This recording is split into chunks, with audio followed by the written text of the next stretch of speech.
ဆောင်းတွင်းရောက်တာနဲ့နှာခေါင်းကတစ်ဖက်ပိတ်လိုက်နှစ်ဖက်ပိတ်လိုက်နဲ့အသက်ရှူရတာတော်တော်လေးခက်ခဲနေပြီလားနှာပိတ်တာကိုဆေးမတော့ပဲအိမ်မာရင်အမြန်ဆုံးတက်တာစေမဲ့နီးနှံတွေကိုပြောပြပါမယ်ဘာလို့ဆောင်းတွင်းမှာပိုဖြစ်တာလဲကျွန်တော်တို့စီကဆောင်းရသည်ဟာအေးတာထက်ပိုဆိုးတာကချက်တွေ့တာပါလေတူးထဲမှာဖုံဖုံတွေများလာပြီးနှာခေါင်းထဲကအချွဲမီးလေးတွေကိုရောင်ရမ်းစေပါတယ်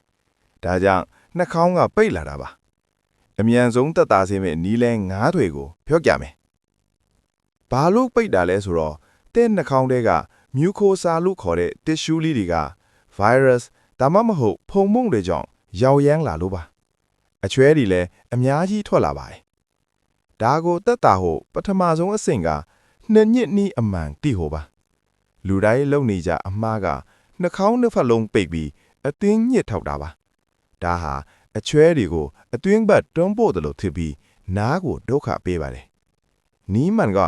တစ်ဖက်ကိုအသားလေးပိတ်ပြီးကြံတစ်ဖက်ကိုဖြည်းဖြည်းချင်းညှစ်ထုတ်ပါ။ဒုတိယနီးကရေနွေးငွေ့ရှူတာပါ။ရေနွေးထဲကိုပရုစီနည်းနည်းထည့်ပြီး9မိနစ်ကနေ10မိနစ်လောက်ရှူပေးပါ။တတိယနီးက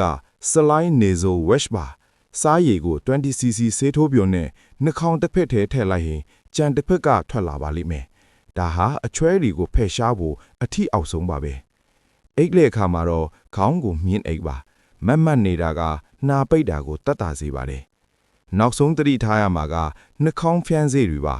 ဆရာဝန်ညွှန်ကြားချက်မရှိဘဲ3ရက်ထက်ပိုသုံးရင်နှာခေါင်းပိတ်တာကိုပိုဆိုးစေတတ်ပါတယ်ဒီနီးလန်းတွေနဲ့စောင်းတွင်းမှာနှာပိတ်တာကိုတတ်တာစေမှာပါ